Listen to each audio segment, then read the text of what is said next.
To interrupt your dinner time, this is another edition of Pittsburgh Postgame here on Pittsburgh Sports Live. This a Pitt edition, Pitt Hoops edition here of Pittsburgh Postgame on PSL. And the Pitt Panthers, right leading up to dinner time here in the Pittsburgh area, take a loss, a devastating loss in a way to North Carolina State, 74-73, as Pitt not able to get that victory towards the end, made it close, but not able to snag the win. They now lose 3 straight, having lost 5 of their last 6. So a lot of those postseason hopes that were there several weeks ago, right now, pretty daunting for the Panthers. I'm your host here, Mike Asti, and I'm going to be joined by Jim Hammett, who comes at you from PantherLayer.com to recap this game, talk about Pitt's hopes for the rest of this season, how they can avoid a slide the rest of the season, and really what went down in this game in particular. So, Jim, first off, I definitely appreciate the time. I know you were covering this game and have a game story of your own to put together, so I definitely appreciate you jumping on here. And I guess we'll just get started with this. Pitt loses by 1 point, 74-73. The game on Sunday gets postponed against Clemson. They still have Florida State on Saturday. There are winnable games coming up. Florida State certainly will be the toughest game remaining on that schedule, with them being ranked 16th in the country. But this is a Pitt team that had so many hopes a few weeks ago that now seems to be puttering away this season again. And a star player like Champagnie, who was so dominating earlier in the year, it's now been a slower start for him in some of these games. I don't know if the defenses have keying in on him more or something that's not happening as successful for the Panthers. But this game in particular, what are your takeaways, and what now are your hopes for the rest of this season, with this being another loss for Pitt, even though it was certainly a close game? You know, the takeaways from this game really are, it always comes down to, it feels like you've seen this game play out before. Right. A 1-point game. I mean, this kind of really resembles that Wake Forest game about a couple weeks ago, where they got that last second look, they got the big turnover in the corner, and they just don't hit the big shot at the end. So that's like 3 seasons of this. It's 3 seasons where there's a little bit of a hope, a little bit of a run. Then in the end, they just can't come up with these close games. And you look at it, I think they were favored going in this game. NC State's down 2 starters, 2 teams towards the end of the ACC. So this is a winnable game. Right. And these are the ones you want to get, especially at home. And it's just, during these stretches, Pitt's just had some very bad Februaries lately. And this is just, another chapter in that, to say the least. And really, this is a North Carolina State team that's now 500, now 9-9 on the year. Pitt now 9-8. Again, 3 straight losses for the Panthers, losing 5 out of their last 6. So again, this is a different kind of Pitt team than was there a few weeks ago, at least based on the outcomes of these games. But a close game, a winnable game. Pitt does not pull it away. Focusing on this game, though, before we get to the rest of the season and kind of the totality of the last month for Pitt and how this season has kind of unraveled, Champagnie ends up with a decent outing. It's hard to say somebody who's flirting with 20 points game in and game out is not giving you enough. You can't expect 30-point triple-doubles every single night like he was putting together back in December. But a slow start to this game, Pitt getting into foul trouble in that second half. Was it something North Carolina State was doing, or even teams have been doing in general, to kind of slow down Champagnie, in turn slow down this offense? Or is there something different in his game? Because it's been slower starts to these games, which even when you get bench production, that's great. But if he has slower starts, it makes it so much more difficult, since he clearly is the focal point of the team. Yeah, that's something we talked with Jeff Capel about on Monday. And he's mentioned, Justin has to adjust. I mean, he said his whole world changed after that Syracuse and those Duke games. I mean, he Right. went from just a good player to, ACC player of the year candidate. So teams are defending them differently. They're more physical. And I think kind of it works against them. But, Pitt struggles defending the post. So, teams usually have 2 big guys out there, which means a big guy is guarding him at times. So I think you look at NC State with, how they attacked today with Bates and Funderburk, 2 6'10" and a 6'11" guy. That just kind of clogs the area for him. So, I mean, he got his points. He got to 18 and 10, but he was 3 of 11 from the floor. 1 of 5 from 3. You know, he had that little stretch where he's shooting the ball pretty well from the 3-point land. It's kind of been off lately. And he is wearing a knee brace. He did miss some games. I don't know. He doesn't seem to have that same explosiveness he did maybe 2 or 3 weeks ago. And I don't know if he's injured. Capel dismissed that on Monday, but something just seems a little bit off with him of late.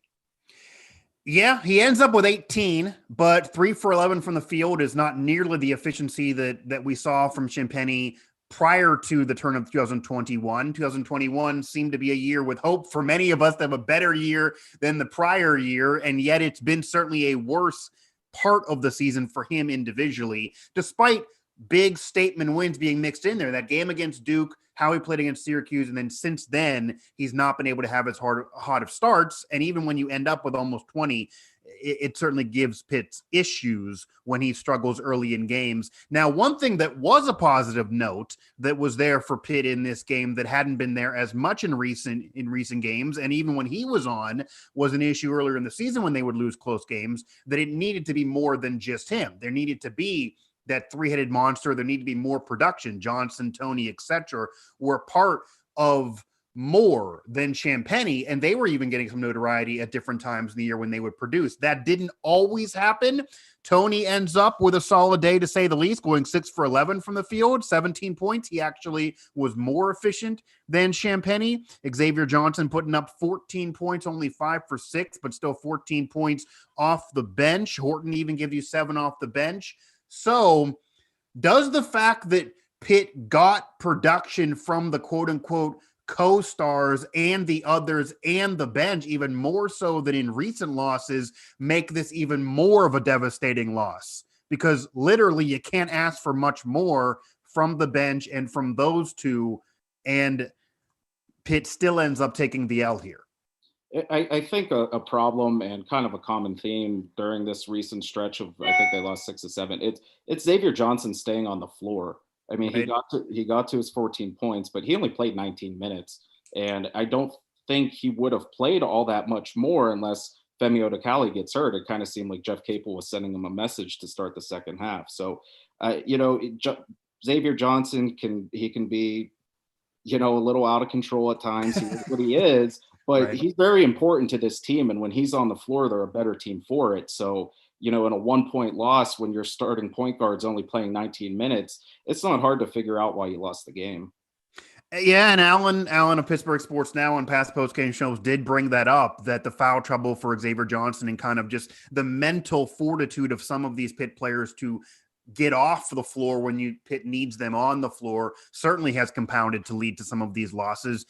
Because while Champagnie's not giving you what he did back in 2020, again, he does end up with 18 points. So bad games for him are still 17, 18, 22, 24 that we're saying he needs to do more. And he does need to be more efficient. He is the leader, MVP. People were saying he was the best player in the conference just a few months ago and having Shaq-like games. But he should be able to be off and give you 20 instead of 30 and have that not be a loss. And that end up being a loss in this one. Pitt losing North Carolina State 74-73. The Panthers now 9-8 on the year. So that record flirting with 500. And after some statement victories, lose 3 in a row here. And now we're certainly in trouble of trying to salvage this year, which brings this into totality here as I'm joined with Jim Hammett of PantherLayer.com.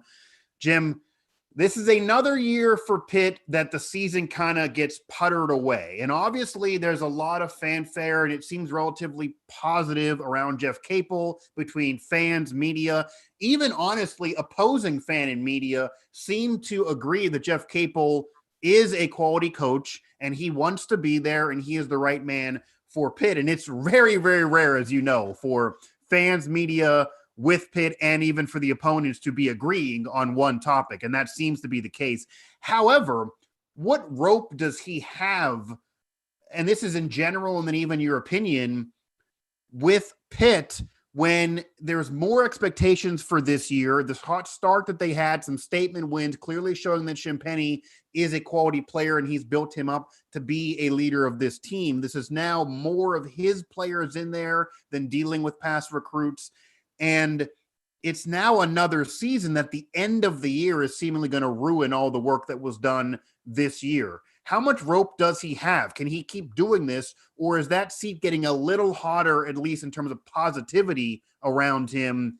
If this once again ends up without a postseason, they don't do anything in the ACC tournament, and he ends up popping his own bubble with how this season has ended, because these are losses and they're not to really great teams. It's not like they're losing to elite competition. This is a down year for the conference, and now they're losing to the middle of the pack and even teams that they actually are ranked ahead of.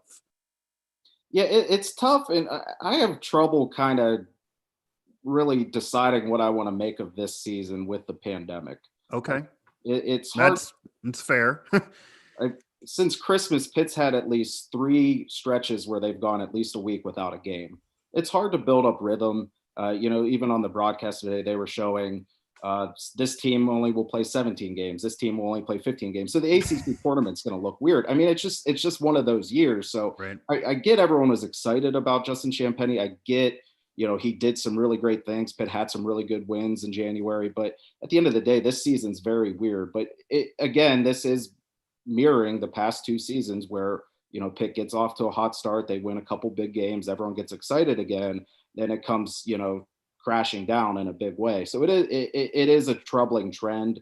And, maybe the honeymoon is over. I know you said, about how people kind of view him and everything like that. And he does get praised in the media. The fan base seems to like him. So I think, maybe that dies down a little bit. But, obviously his job or anything's not in question or anything like that. But it's just, no. Yeah. Yeah.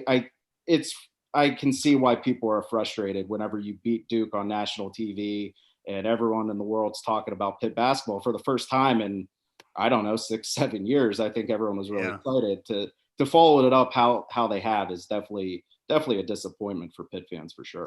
I think it's more of a perception thing. I was kind of asking even your perception and then Pitt fans and media in terms of the perception of maybe when you would have to start moving into criticizing Jeff Capel a little bit more than has been done in recent years. Because there has been a honeymoon phase, certainly the pedigree that he's come from, and the fact that he took over, the cupboard being bare, built it up to this point, has a superstar player in there.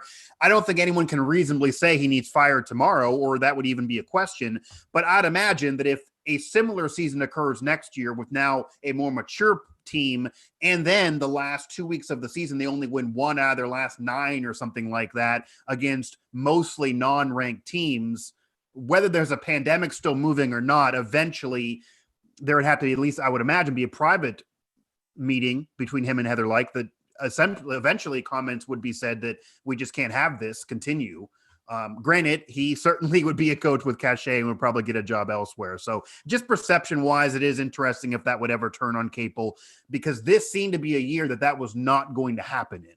It seemed like if they weren't going to make a tournament or it wasn't going to be a successful year, that Pitt was at least going to flirt with contention. They were going to be competitive in these games. You had Champagnie, that even if it's an NIT equivalent or needing the ACC tournament, that nobody would leave the season with a sour taste in their mouth. But an argument could be made that might be the case for Pitt fans with the way this season is ending. Again, the Pitt postgame show here, part of Pittsburgh Postgame on Pittsburgh Sports Live. Jam Hammett of PantherLayer.com joining me here on Pittsburgh Sports Live. And as we kind of round things out, the schedule coming up has Florida State. So I think that's the other issue, Jim, that this was a winnable game, and you could argue they had to win it with the hardest game remaining on the schedule coming up. And to my knowledge, this game is not a game that's going to be moved. This game against Florida State on Saturday, number 16 team in the country, the last game against a ranked opponent. They have the game on Sunday against Clemson being postponed, so I don't know when that'll be made up. And then, of course, Wake Forest, Clemson again, NC State again on that schedule to kind of make up some games and finish out this year. How do you see this season finishing out? What does Pitt need to do against Florida State? And how do you think the season has to finish out for this year to have some hope for postseason, for positivity, and for excitement at the end of this season headed into the offseason? I mean, I think, if there's only going to be 4 games scheduled, I don't know if they're going to try to tack another 1 or 2 in there. But if it's 4, I mean, I think winning 2 of them would probably be a good, reasonable start. I mean, trying to beat Florida State on Saturday is a tough ask, but in the past 2 seasons, Pitt has defeated Florida State at home.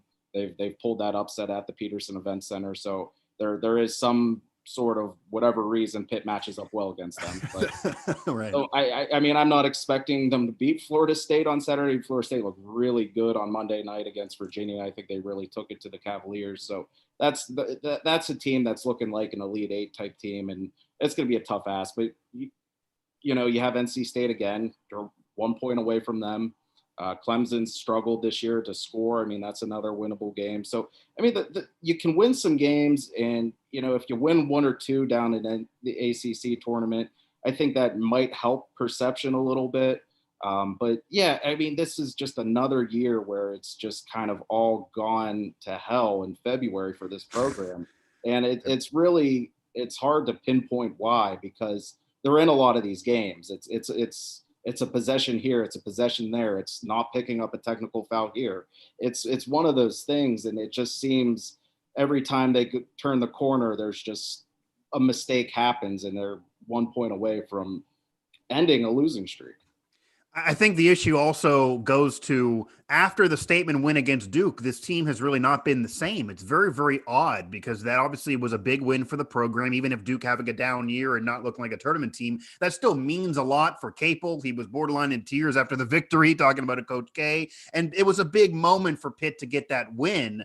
And then since then, I don't know if they were too high or what happened. You lose to Wake Forest, you lose to North Carolina, you lose to Notre Dame, and that was an embarrassing loss. But then you follow it up with some fortitude that, okay, we're not going to be embarrassed. We're going to try to wake up and smell the roses here for a turn of a new year. And you beat Virginia Tech, which that's a big win. That's a statement victory, but then 3 straight losses since, including this one here to NC State. 5 of their last 6 have been losses. Again, since that Duke game, it's not been great for the Pitt Panthers, and that was after beating Syracuse and Duke. So 2 statement wins against 2 Hall of Fame coaches that have kind of been in the craw of Pitt fans for 30 years. To get those back-to-back wins is not common for the program, but to follow it up like this is certainly rough. Jim, just tactically, I mean, we saw this game, we saw bench players, we saw production from Xavier Johnson, but needing even maybe more from him if he was on the floor more often. We see foul trouble. We talked about Champagnie ending with 18, but needing to be more efficient. We talked about maybe other players needing to give more, even though they were scoring in this game. What do you think needs to happen on the court for Pitt to turn this around? And what has maybe been the key to this slide? Has it been as simple as Champagnie's no longer scoring 30, and if he doesn't do that, he can't pick up for other issues or foul trouble, or what kind of has happened in terms of on the court play that has led to these losses, and what needs changed to salvage this year if ends up the way you're saying needs to happen?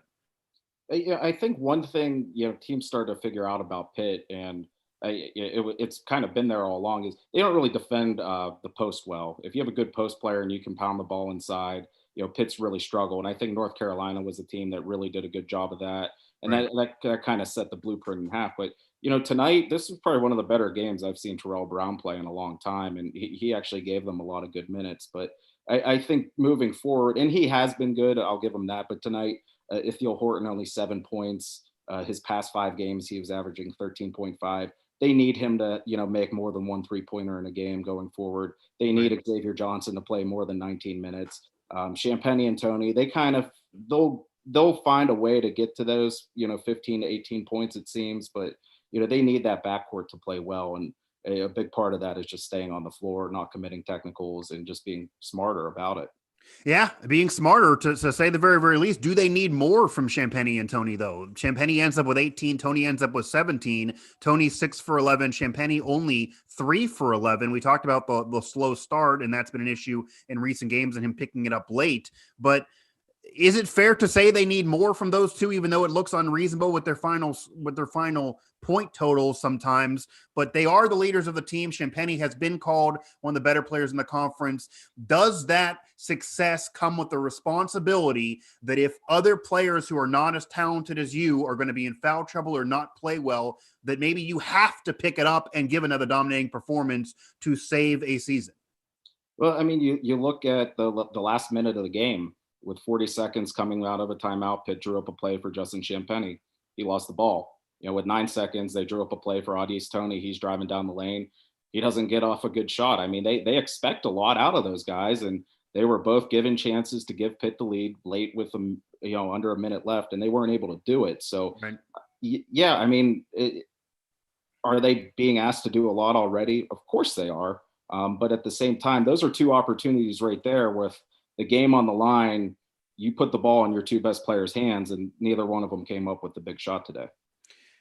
Yeah, that's just the case. I mean, you really hate to be unreasonable and claim that 18 is not enough, especially when you're off shooting and still to end up with 18, or for Tony to end up with 17 when he kind of was more efficient at 6 for 11 and 3.2 for 3. Champagnie only 1 for 5, though. That certainly needs to be improved. 10 rebounds for Champagnie, so double-double for him yet again. It seems like a double-double is almost a guarantee for him, but to say a double-double is not enough also kind of sucks, but that is the case when you're looking to salvage a season, when you are an MVP of a team, and if someone else is faltering.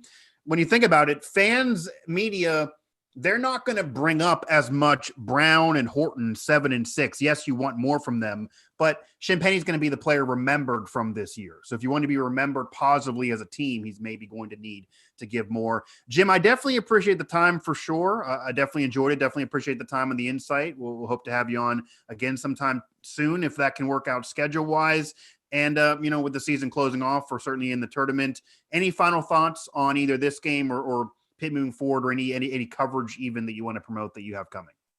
Yeah, I mean, I just think, with these last 4 games coming up, you want to end the season, if you're Pitt, not ending on another one of these losing streaks like the past 2 seasons. I mean, it Right. sounds simple, but it's just been a weird road and a weird script to follow for 3 years now. And you want to be able to prove that you're showing growth. I mean, this team was picked towards the bottom of the ACC, so the expectations weren't that high, but after you beat Duke, they got raised, and they just haven't responded well to them.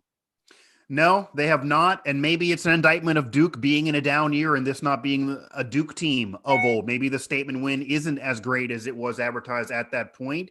And you want to have expectations in the middle of a year and play better and play into those, but you certainly have to end it. I also don't think Pitt and Jeff Capel will be able to use the excuse as much as they would like because it being a weird year because of COVID, because as you said, they did the same thing the last couple of years. So while COVID's been an issue and certainly some programs, I cover another one, the Mountaineers had 3 weeks off multiple times as well, but you just can't use that as a crutch because it's an issue for everybody. And this is now another year with the same kind of downturn for the Pitt Panthers. Jim, we definitely appreciate the time for sure.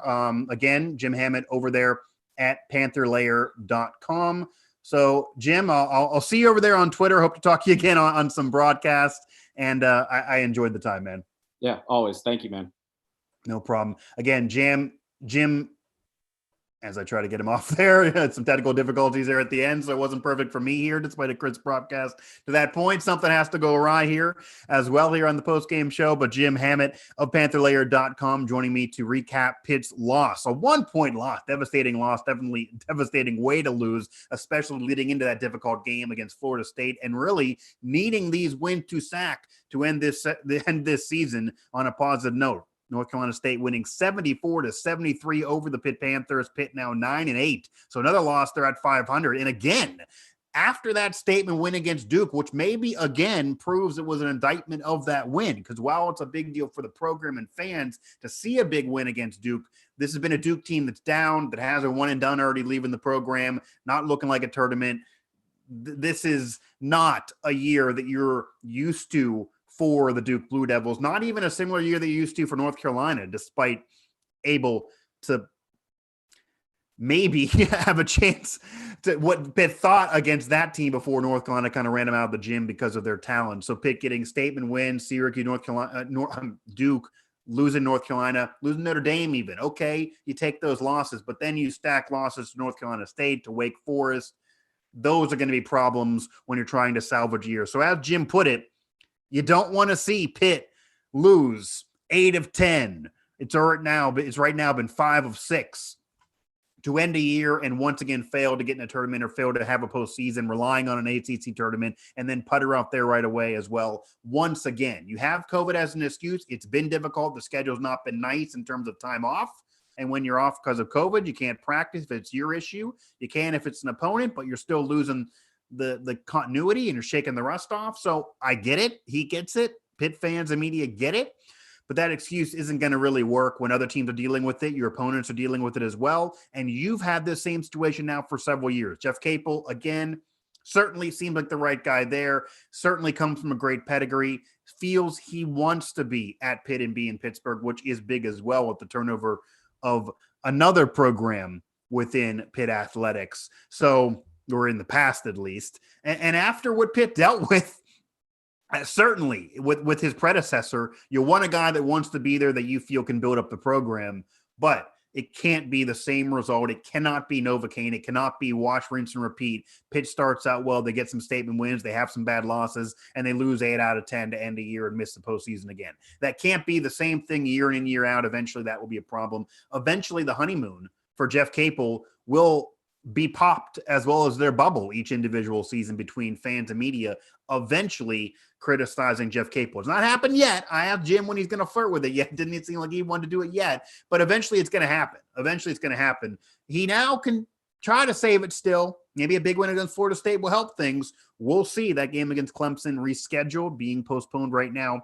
on Sunday because of COVID. We'll see when it is rescheduled. If it is, if they play one against Clemson, if they can get both in, the games remaining on the schedule, what happens in those, how they can fare against North Carolina State again, if those games can get played. And then also that game against Florida State, a big deal for this program now after a devastating 1-point loss to North Carolina State in a game that Champagnie struggled early. That can't happen. Champagnie does need to take things over. If you're saying he is one of the best players in college basketball, which many said earlier in the season, certainly one of the better players in the conference. Not to say he's not. He's been a great player, but he's not been as good since those comments were made. He needs to be a lot better, maybe needs to carry them for 25 plus on a double-double if that's what's needed.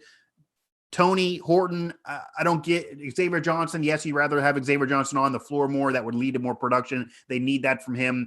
Tony, it's hard for me to say he needs to give more. He's a number 2 or 3 on a team. That's kind of solid production from that guy. He was more efficient than Champagnie, but Champagnie needs to give more. He can't sleep through the first half, then turn it on. That's great, but maybe that 18 needs to be 25, and it would be there if he was consistent in that first half as well. So as my background closes off and the technical difficulties again confound me, there I go back again, as it's not been a sound performance for myself either here on Pittsburgh Postgame. The Pitt Panthers lose to North Carolina State 74-73. Pitt now needing that victory for a turnaround to try to save this season, to avoid that bubble being popped, and to kind of give Jeff Capel some positivity to end a year, which has not been the case in recent season. The Pitt Panthers losing 74-73. Go check out all our post-game coverage over there at Pittsburgh Sports Now. Alan Saunders covering this game has that post-game reaction over there on PSN. Make sure to follow them at PGH Sports Now on Twitter and hear us at PGH Sports Live on Twitter. Bottom of this video, click that subscribe button, smash that button, and help us get all our content to you, whether it be any post-game show after any game of ours throughout our family of networks, or really any of our coverage at any of our sites, any video shows like mine, like Mike Drop, or just any reaction from players or coaches, executives with any of our teams throughout our network of sites. I will be with you actually tomorrow for a debut of Penn State post-game here, a part of Pittsburgh post-game on PSL with Corey Geiger, and I will talk about Penn State basketball. We haven't yet done it here on the channel, so we're expanding our horizons. Penn State, a big game against Ohio State, so certainly worthy based on the heavy weight of that game for Penn State and really overall in college basketball. Again, for Jim Hammett of PantherLayer.com, I appreciate the time from him. For all of us at Pittsburgh Sports Now, as well as Pittsburgh Sports Live, I'm Mike Asti. The Panthers lose. Panthers lose another close one, and it's another close loss they should not have lost. So the Panthers need to try to salvage this season, but it certainly won't be easy based on what we just saw.